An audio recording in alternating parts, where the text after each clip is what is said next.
नमस्ते मेरे प्यारे विद्यार्थियों। आप सभी का अपना परिवार मिथिला कॉमर्स क्लासेज में स्वागत है। छात्रों, आप लोग बीकॉम सेमेस्टर वन में लगभग लगभग बिहार के सभी यूनिवर्सिटी में एडमिशन हो चुका होगा। आप लोग एडमिशन करवा लिए होंगे और पढ़ाई भी जारी स्टार्ट कर चुके हो या स्टार्ट करने वाले हों। तो इस कड़ी में मैं अपने एक यूट्यूब चैनल पे आप लोगों को क्लास स्टार्ट करने वाले हैं और ऐप पे भी मेरा क्लास स्टार्ट होगा। तो अगर आप लोग क्लास को करना चाहिएगा तो क्लास को ज्वाइन कर सकते हैं। तो आज का जो वीडियो हम आप लोगों के लिए बना रहे हैं वह बीकॉम सेमेस्टर वन का सबसे महत्वपूर्ण सब्जेक्ट जो मेजर पेपर होता है फिनेंशियल अकाउंटिंग, उसका सिलेबस आप लोगों के साथ डिस्कस करने वाले हैं। तो वीडियो को आप लोग शुरू से अंत तक जरूर देखिएगा, जिसमें आपको फिनेंशियल अकाउंटिंग के अंतर्गत कितने यूनिट होते हैं और किन यूनिट में किन किन चैप्टरों को आपको पढ़ना है और एग्जाम जो होगा उसमें आपको कितने नंबर के पेपर होने वाले हैं, इन सभी महत्वपूर्ण टॉपिक पे आपको डिस्कस किया जाएगा। तो वीडियो को शुरू से अंत तक जरूर देखिएगा। तो सबसे पहले आप लोग समझ चुके होंगे जो आप लोगों का जो मेजर पेपर है वह है फिनेंशियल अकाउंटिंग।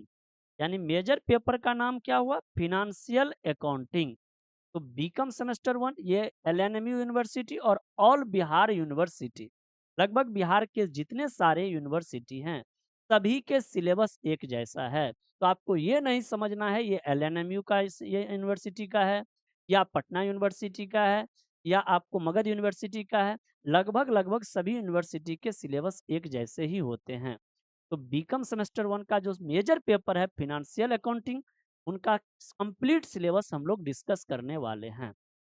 तो सबसे पहले हम लोगों को समझना है फिनेंशियल अकाउंटिंग को हिंदी में कहा जाता है वित्तीय लेखांकन। फिनेंशियल अकाउंटिंग को हिंदी में क्या कहते हैं? वित्तीय लेखांकन। अब वित्तीय लेखांकन के अंतर्गत आप लोगों को 5 यूनिट में इसको डिवाइड किया गया है। यानी फिनेंशियल अकाउंटिंग को 5 यूनिट में डिवाइड किया गया है। Unit 1, unit 2, unit 3, unit 4, unit 5। अगर आपसे कोई पूछे तो फिनेंशियल अकाउंटिंग के अंतर्गत कितने यूनिट होते हैं, तो मेरे प्यारे बच्चों आराम से जवाब देना है जो 5 यूनिट होते हैं। यानी आपको हमने क्या बताया जिगर के टुकड़ों? जो फिनेंशियल अकाउंटिंग के अंतर्गत जो आपका मेजर पेपर होता है बीकॉम सेमेस्टर वन में, उसके अंतर्गत अगर आपसे कोई पूछे जो कितने यूनिट होते हैं तो आपको जवाब देना है तो सर 5 यूनिट होते हैं। पहला यूनिट में आपको 3 चैप्टर पढ़ने पड़ते हैं। इसे थ्योरेटिकल पार्ट कहा जाता है। इसमें थ्योरी चैप्टर होते हैं। तो पहला जो यूनिट होता है यूनिट वन, तो यूनिट वन के अंतर्गत आपको 5 चैप्टर का अध्ययन करना पड़ेगा, जिसमें सॉरी 3 चैप्टर का। यूनिट वन के अंतर्गत कितने चैप्टर? 3 चैप्टर और टोटल यूनिट कितने हैं? तो 5 है। तो यूनिट वन के अंतर्गत आपको 3 चैप्टर का अध्ययन करना है, जो तीनों चैप्टर थ्योरी वाला है। इसमें सबसे पहला चैप्टर का नाम है लेखांकन का परिचय, यानी अकाउंटिंग के बारे में इंट्रोडक्शन। अकाउंटिंग किसे कहा जाता है, अकाउंटिंग के अंतर्गत क्या किए जाते हैं, अकाउंटिंग का क्षेत्र क्या होता है, तो अकाउंटिंग का इंट्रोडक्शन सबसे पहला चैप्टर है। तो पहला चैप्टर का नाम है लेखांकन का परिचय, इंट्रोडक्शन टू अकाउंटिंग। तो यूनिट वन के अंतर्गत कितने चैप्टर पढ़ने हैं मेरे प्यारे बच्चों? 3 चैप्टर, जिसमें पहला चैप्टर का नाम है लेखांकन का परिचय। दूसरा जो आपका चैप्टर है उसका नाम है लेखांकन के सिद्धांत, अवधारणाएं तथा प्रथाएं। लेखांकन के सिद्धांत, अवधारणाएं तथा प्रथाएं, यह चैप्टर नंबर आपका 2 है। इंग्लिश में आप कहिएगा अकाउंटिंग प्रिंसिपल्स, यानी सिद्धांत के बारे में आपको पढ़ना है। तीसरा चैप्टर है भारतीय एवं अंतरराष्ट्रीय लेखांकन मानक। यानी तीसरा चैप्टर का नाम है भारतीय एवं अंतरराष्ट्रीय लेखांकन मानक, Indian and international accounting standard. यानी चैप्टर 3 के अंतर्गत हम लोग अकाउंटिंग स्टैंडर्ड के बारे में पढ़ते हैं। जैसे आपको मालूम होगा जो अकाउंटिंग ट्रीटमेंट ऑफ जो गुडविल किया जाता है, इंटांजेबल एसेट पे जो अकाउंटिंग ट्रीटमेंट होता है, उसके लिए अकाउंटिंग स्टैंडर्ड 26 का पालन किया जाता है। तो ये अकाउंटिंग स्टैंडर्ड किस अकाउंटिंग स्टैंडर्ड के अंतर्गत कौन सी क्रियाएं की जाती है, यह आपको जानकारी मिलेगा Indian and international accounting standard chapter 3 के अंतर्गत। समझ चुके होंगे। इसका विस्तार से हम आपको चैप्टर भी पढ़ाएंगे, सब चैप्टर के नोट्स भी देंगे और अच्छे तरीके से एक एक पॉइंट को क्लियर करेंगे। आज तो सिर्फ आपको ये जानना है जो यूनिट कितने हैं और उन यूनिट के अंतर्गत कौन कौन से चैप्टर आते हैं। फिर चैप्टर के अंतर्गत आपको जब पढ़ाएंगे तो डिटेल आपको एक्सप्लेनेशन किया जाएगा, थ्योरी का भी और प्रैक्टिकल। तो यूनिट के 1 के अंतर्गत कितने चैप्टर हुए? 3। पहला चैप्टर का नाम क्या है? लेखांकन का परिचय। दूसरा चैप्टर का नाम है लेखांकन के सिद्धांत। इसमें आप सिद्धांत सीखिएगा, जैसे रूढ़वादिता का सिद्धांत क्या होता है। इसमें बहुत सारे आपको सिद्धांत सीखना। पृथक अस्तित्व अवधारणाएं क्या होती है, तो यहाँ पर अवधारणाएं और प्रथाएं के बारे में आपको जानकारी दिया जाएगा। तीसरा चैप्टर है भारतीय एवं अंतर्राष्ट्रीय लेखांकन मानक। इसके बारे में आप अकाउंटिंग स्टैंडर्ड पढ़ेंगे, जो अकाउंटिंग स्टैंडर्ड कितने हैं और किस अकाउंटिंग स्टैंडर्ड के अंतर्गत कौन सी चीजों को लिया जाता है। चलिए नेक्स्ट आपका यूनिट नंबर जो 2 है, यूनिट नंबर 2 के अंतर्गत आपको कुल मिलाकर 5 चैप्टर का अध्ययन करना है। यूनिट नंबर 2 के अंतर्गत कितने चैप्टर होंगे? तो 5 चैप्टर होंगे। इसमें सबसे पहला चैप्टर का नाम है ह्रास का लेखांकन, अकाउंटिंग फॉर डिप्रीसिएशन, यानी डिप्रीसिएशन का अकाउंटिंग कैसे की। अब किसी प्यारे बच्चे को मालूम होगा जो डिप्रीसिएशन होता क्या है और किसी को नहीं मालूम होगा, तो जरा सा हम बता देते हैं। हमारे व्यवसाय में जो फिक्स एसेट होते हैं, उस फिक्स एसेट का जो हम निरंतर प्रयोग करते हैं, डे टू डे प्रयोग करते हैं, दिन प्रतिदिन प्रयोग करते हैं, उसके कारण जो उसमें घिसावट होती है, उसके कारण जो उसमें टूट फूट होता है, उस घिसावट या टूट फूट या क्षय को क्या कहा जाता है? डिप्रीसिएशन कहा जाता है। तो इस डिप्रीसिएशन का लेखांकन कैसे किया जाएगा, इन चैप्टर के अंतर्गत आप अध्ययन करने वाले हैं और ये चैप्टर आपको यूनिट 2 के अंतर्गत आते हैं। तो यूनिट 2 के अंतर्गत सबसे पहला चैप्टर का नाम क्या हुआ? ह्रास का लेखांकन, अकाउंटिंग फॉर डिप्रीसिएशन। फिर आता है आपका चैप्टर नंबर 2, जिसका नाम है रहतिया का मूल्यांकन, वैल्यूएशन ऑफ इन्वेंट्री या स्टॉक, यानी स्टॉक का वैल्यूएशन कैसे किया जाए, जिसके अंतर्गत होगा लिफो मेथड, फीफो मेथड। तो चैप्टर नंबर 2 का नाम क्या है? रहतिया का मूल्यांकन।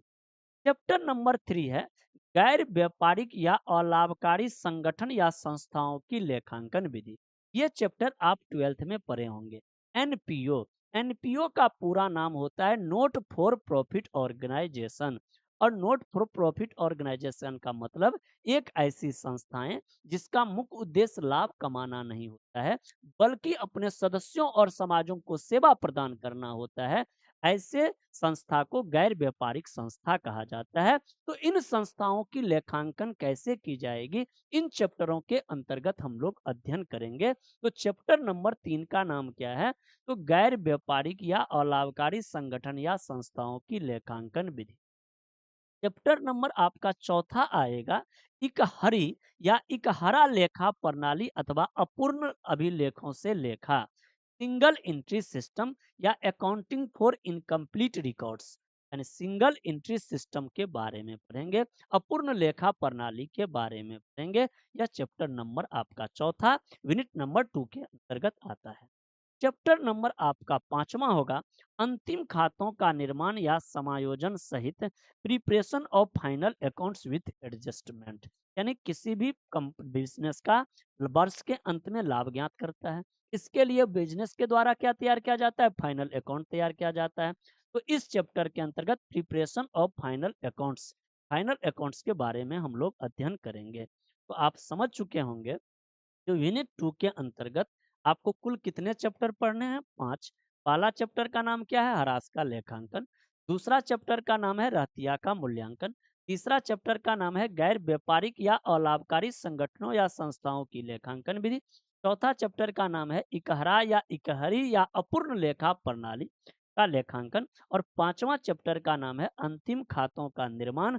और अंतिम खातों का निर्माण में 2 चैप्टर होता है, एक समायोजन सहित और एक विदाउट समायोजन के। तो दोनों चैप्टर का कंबाइंड अध्ययन आपको कराया जाएगा, जो विथ एडजस्टमेंट कैसे बनाए जाते हैं और विदाउट एडजस्टमेंट कैसे बनाए जाते हैं। अब हम लोग चलते हैं यूनिट 2 के अंतर्गत, के बाद यूनिट 3 के अंतर्गत। अब यूनिट 3 में आप देखिएगा, जो यूनिट 3 के अंतर्गत कुल मिलाकर 3 चैप्टर है। यूनिट 2 के बारे में हम लोगों ने समझ चुका है। तो यूनिट 2 के अंतर्गत कुल मिलाकर कितने चैप्टर होते हैं? तो 5। अब यूनिट 3 के अंतर्गत आपको 3 चैप्टर का अध्ययन करना हो, जिसमें सबसे पहला चैप्टर का नाम है किराया क्रय पद्धति, जिसको इंग्लिश में कहते हैं हायर परचेज सिस्टम। यानी यूनिट 3 के अंतर्गत आपको 3 चैप्टर पढ़ना पड़ेगा, जिसमें आपका पहला चैप्टर है किराया क्रय पद्धति, जिसे हम लोग इंग्लिश में कहते हैं हायर परचेज सिस्टम। दूसरा होता है किस्त भुगतान पद्धति, जिसको इंग्लिश में कहते हैं इंस्टॉलमेंट पेमेंट सिस्टम। और तीसरा होता है अधिकार शुल्काता रॉयल्टी अकाउंट। और ये यूनिट्स MVVI यूनिट्स है, क्योंकि सबसे ज्यादा इन्हीं यूनिट्स का वेटेज होता है। एग्जाम में आपको सबसे ज्यादा इन्हीं यूनिट से आपको क्वेश्चन देखने के लिए मिलेगा। हमने क्या बोला मेरे प्यारे जिगर के टुकड़ों? यानी ये यूनिट्स जो होते हैं, ये बहुत इंपॉर्टेंट यूनिट्स होते हैं। सब यूनिट्स अपने आप में इंपॉर्टेंट है, लेकिन ये उन सब में इंपॉर्टेंट है। इन यूनिट्स से आपको एग्जाम में क्वेश्चन अधिक देखने के लिए मिलता है। और इन यूनिट्स के अंतर्गत आपको 3 चैप्टर का अध्ययन करना पड़ता है। तो इन यूनिट्स के अंतर्गत आप समझ चुके होंगे हमने क्या बताया। तो ये सबसे महत्वपूर्ण यूनिट्स हैं। इन यूनिट्स के अंतर्गत कितने चैप्टर पढ़ने पड़ेंगे? 3। पहला का नाम हायर परचेज सिस्टम, दूसरा का नाम इंस्टॉलमेंट पेमेंट सिस्टम और तीसरा का नाम रॉयल्टी। तो आपने समझ चुका यूनिट 3 के अंतर्गत 3 चैप्टर पढ़ने। अब हम लोग चौथे यूनिट्स के बारे में जानकारी हासिल करें। अब चौथा जो यूनिट्स हम लोगों का है, इस यूनिट्स के अंतर्गत आपको 2 चैप्टर का अध्ययन करना है। सबसे पहला चैप्टर है ब्रांच अकाउंटिंग, यानी शाखा खाते। यानी जैसे मान लेते हैं हम एक मिथिला कॉमर्स है, और अभी मिथिला कॉमर्स का सिंगल एक हेड ऑफिस है, क्योंकि इसका ब्रांच नहीं, एक ही ऑफिस है। आप उसको हेड ऑफिस कहिए या ब्रांच ऑफिस कहिए, लेकिन हेड ऑफिस नहीं बोलते हैं। हेड ऑफिस कब बोलते हैं? जब एक कंपनी का या एक जो बिजनेस होता है उसका दूसरे जगह भी बिजनेस होता है, तब एक बिजनेस के लिए हेड ऑफिस प्रयोग किया जाता है, और दूसरा जो जगह होता है उसे कहते हैं ब्रांच ऑफिस। तो ब्रांच का मतलब क्या हुआ?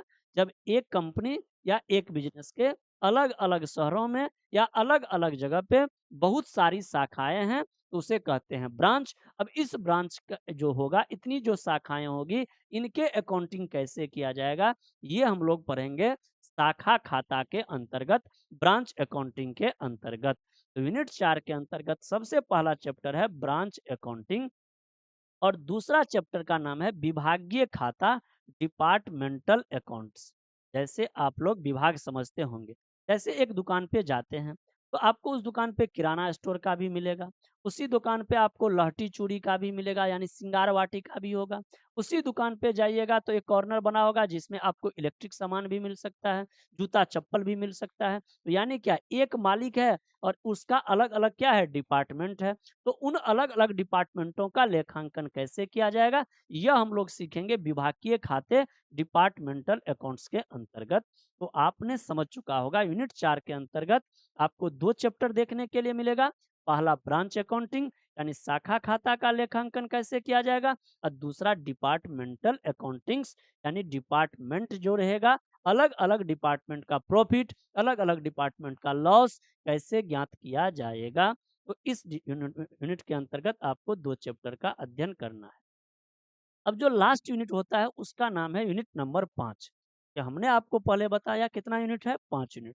तो पांचवा यूनिट के अंतर्गत हम लोगों को 3 चैप्टर अध्ययन करने होते हैं, जिसमें सबसे पहला चैप्टर का नाम है साझेदारी फॉर्म का विघटन 1, यानी डिजुलेशन ऑफ ए पार्टनरशिप फॉर्म 1। यानी डिजुलेशन ऑफ पार्टनरशिप फॉर्म को यहाँ 2 भाग में बांटा गया है, 1 और 2। 1 है विदाउट इंसॉल्वेंसी और 2 है विथ इंसॉल्वेंसी। यानी यूनिट 1 में आपको जो पार्ट 1 है उसमें दिवालिया साझेदार वाला डिजुलेशन नहीं रहता है, लेकिन 2 में आपको दिवालिया साझेदार वाला यूनिट रहता है। तो सबसे पहले साझेदारी फॉर्म का विघटन 1, और दूसरा पढ़ेंगे साझेदारी फॉर्म का विघटन 2, यानी साझेदार का दिवालिया होना। जब कोई साझेदार दिवालिया होगा तो उस दशा में साझेदारी फॉर्म के विघटन के अंतर्गत कौन कौन सी लेखांकन की जाएगी, कि गार्नर बनाम मर्रे का क्या नियम है, ये विस्तार से आप लोग पढ़ने वाले। तो डिजुलेशन का कितना चैप्टर हो गया? 2, 1 और 2।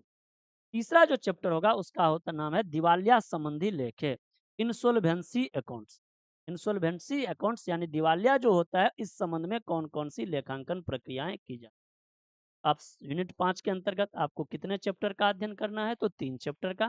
साझेदारी फॉर्म का विघटन 1, साझेदारी फॉर्म का विघटन 2, साझेदार का दिवालिया होना, और तीसरा होगा दिवालिया संबंधी लेखें। तो आपने क्या सीखा? आपने सीखा जो कितने यूनिट होते हैं फिनेंशियल अकाउंटिंग के अंतर्गत, 5 यूनिट होते हैं। इन पांचों यूनिट में कौन कौन से कितने कितने किस यूनिट में चैप्टर है, ये सीख चुके होंगे। अब हम लोग नेक्स्ट बातों को समझते हैं। तो हम लोगों का जो एग्जाम होगा, तो एग्जाम जो होता है वह सेमेस्टर में आपको एक एग्जाम कॉलेज के द्वारा लिया जाता है, जिसे आप इंटरनल एग्जाम कहते हैं। और एक एग्जाम आपको अदर कॉलेज में जाकर यानी कि एक्सटर्नल एग्जाम होता है, जो यूनिवर्सिटी के द्वारा लिया जाता है। एक होता है इंटरनल और एक होता है एक्सटर्नल।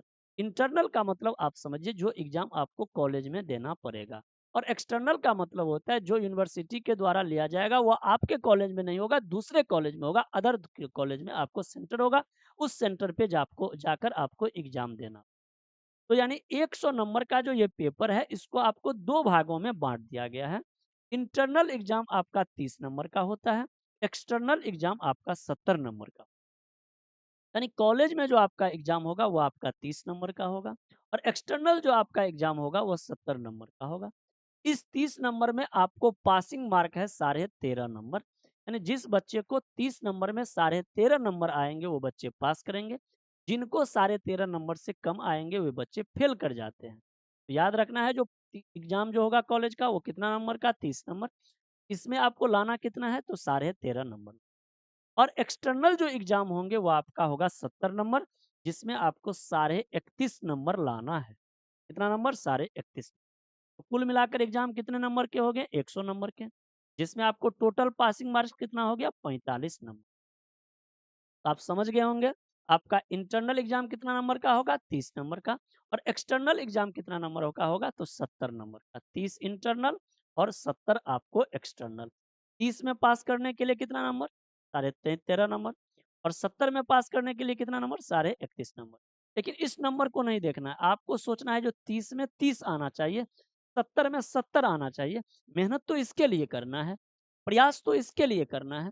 इसके लिए तो सिर्फ आपको बता दें, क्योंकि कोई बच्चा कमेंट में पूछेगा सर पास कितना पे करेंगे, इसीलिए आपको बता दें। लेकिन आपको तो इसको देखना चाहिए, लक्ष्य तो आपका होना चाहिए 70, आपका लक्ष्य होना चाहिए 30, और आपका लक्ष्य होना चाहिए जो एक एक पॉइंट को अच्छे तरीके से समझे, एक एक पॉइंट को बारीकी बारीकी से समझे, जिससे हमको अच्छा नॉलेज हो, और नॉलेज अच्छा होगा तो रिजल्ट खुद ब खुद अच्छा हो ही जाता है।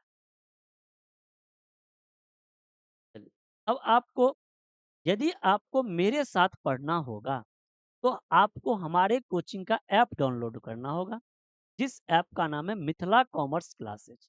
ये ऐप आपको प्ले स्टोर पे मिल जाएगा, और इन ऐप को डाउनलोड कर लीजिएगा।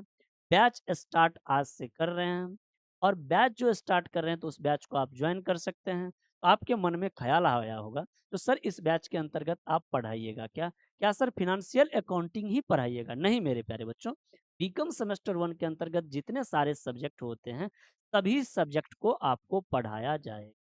आपको हिंदी और इंग्लिश जो आप रखे होंगे उसको छोड़कर मेजर, माइनर, एसईसी, बीईसी सभी पेपर आपको पढ़ाया जाएगा इस बैच के अंतर्गत। इस बैच के अंतर्गत आपको सुविधा मिलने वाला है, लाइव क्लासेज का सुविधा रहेगा, रिकॉर्डिंग लेक्चर्स आपको मिलेंगे, यानी लाइव क्लास भी लिया जाएगा, रिकॉर्डेड लेक्चर भी आपको दिया जाएगा, रिकॉर्डिंग आपको ऐप में रहेगा, आप कभी भी उसको पढ़ सकते हैं। पीडीएफ नोट्स भी दिए जाएंगे। जितने सारे चैप्टर पढ़ाएंगे, सभी चैप्टर का आपको ई बुक समझिए या पीडीएफ नोट्स समझिए, आपको सभी का पीडीएफ नोट्स दिया जाएगा, जिससे आप कॉपी पे उसको लिखकर थ्योरी का अध्ययन भी कर सकते हैं। इसके बाद आपको चैप्टर वाइज टेस्ट सीरीज चलेगा, और सभी पेपर की संपूर्ण तैयारी की जाए। तो आपको इस क्लास के अंतर्गत आपको सभी ऑफलाइन जैसा फीलिंग होगा। अच्छे तरीके से हम आपको पढ़ाएंगे, लाइव में आपको आराम से क्वेश्चन पूछेंगे, कोई डाउट होगा तो आपसे पूछेंगे कि आपको समझ में आ रहा है या समझ में नहीं आ रहा है, या कहीं दिक्कत है तो आप पूछ सकते हैं। और लाइव क्लास में तो पूछ भी सकते हैं, लेकिन मेरे यहाँ एक और फैसिलिटीज है, तो यदि आपको कोई दिक्कत होगा तो आप हमारा व्हाट्सअप नंबर है, उस नंबर पे भी आप कॉल करके क्वेश्चन का फोटो भेजकर आप हमसे डायरेक्ट पूछ सकते हैं। डायरेक्ट आप क्वेश्चन पूछ सकते हैं, सर ये क्वेश्चन में यहाँ पे हमको कोई दिक्कत है, थोड़ा बता दीजिए। तो आपको ये भी सुविधा है। ये नहीं जो आप लाइव में ही पूछ सकते हैं। बहुत जगह क्या होता है, टीचर से डायरेक्ट आपको कनेक्शन नहीं होता है। यहाँ आपको हमसे डायरेक्ट कनेक्ट होगा। आप कोई भी चीज़ हमको आसानी से पूछिएगा और हम उसको आसानी से आपको जवाब देंगे प्यारा-सा। अब आपके लिए जो इस बैच का नाम रखा गया है, उस बैच का नाम है आधार बैच। फाउंडेशन बैच इसका नाम दिया गया है, बीकॉम सेमेस्टर 1 का। तो अगर आपको किन्हीं छात्र को ये बैच लेना हो, तो आप लोग हमारे नंबर पर 9709796416 कॉल करके विस्तृत जानकारी लेने के बाद आप बैच को एनरोल कर सकते हैं। तो आशा करते हैं आप लोग अच्छे तरीके से समझे होंगे। अगर इस क्लास को या वीडियो को देखने के बाद अगर आपको कोई डाउट हो मन में, तो आप कमेंट में ज़रूर लिखिएगा और हमसे ज़रूर पूछिएगा। नेक्स्ट वीडियो जो आपको मिलने वाला है, वो आपको माइनर पेपर का सिलेबस का हम डिस्कशन करके आपको उस वीडियो को देंगे और आकर जाकर आप लोग देख लीजिए। मिलते हैं नेक्स्ट वीडियो के अंतर्गत।